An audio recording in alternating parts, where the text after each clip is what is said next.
everyone. We're studying the book of Philippians, and today we're on Philippians chapter 2.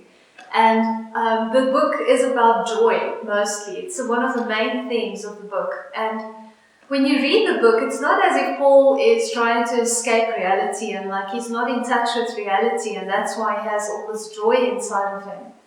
When you read the book of Philippians, you're very aware that Paul is aware of his circumstances. He's very present where he is. We know that he's writing the book from prison as a thank you letter to the congregation in Philippi, who sent him a gift through Epaphroditus. And in Philippians chapter 2, verse 27 to 28, you see a little bit of Paul's state. And he writes to the Philippians and he says to them, indeed he was ill, this is Epaphroditus that he's talking about, and almost died. But God had mercy on him, and not only on him, but also on me, to spare me sorrow upon sorrow. And then in verse 28 he says, therefore I am all the more eager to send him, so that when you see him again, you may be glad, and I may have less anxiety. So you see here, Paul is saying that God spared him sorrow upon sorrow, so when Epaphroditus didn't die from his illness.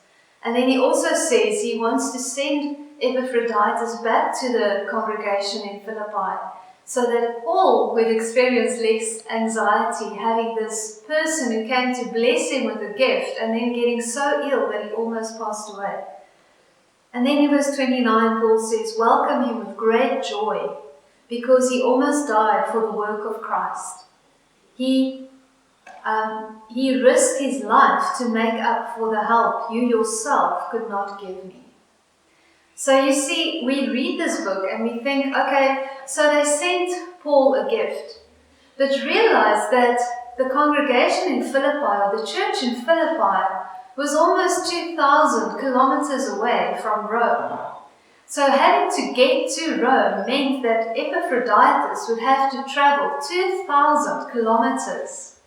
And this would either have to happen around the coast to get from the far side of Mesopotamia, which is now modern-day Greece, right to the other side of Italy, where Rome was. It's a very long way. There's a lot of peril, whether it was across the ocean, which was not a straight way, or across land. It was very far. And 2,000 years ago, I promise you, traveling 2,000 kilometers were way more difficult than doing it now. So this journey was perilous, and Epaphroditus, because we know that a lot of the people in Philippi were retired Roman soldiers. And this is also why Paul calls Epaphroditus a fellow soldier in Christ.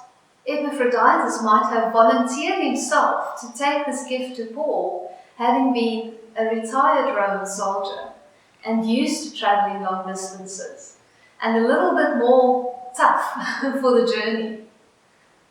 But however tough he was for the journey, by the end of it, he was desperately ill, so much so that he almost died. And that is something that we don't often realize when we read the book of Philippians.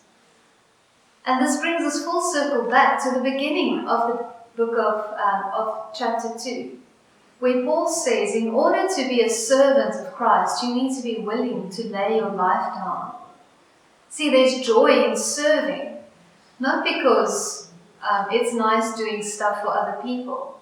There's joy in serving because you become more and more like Jesus, who didn't consider his own life something to be cherished, but he gave himself up for us.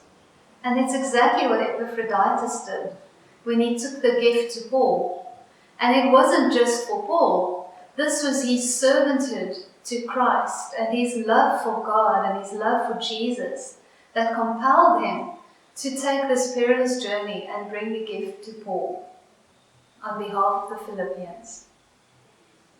And that is why Epaphroditus had full joy in his servanthood, and Paul had full joy in his servanthood.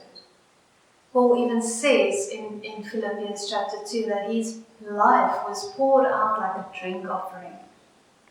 And that is what happens to us when we give ourselves completely to the Lord.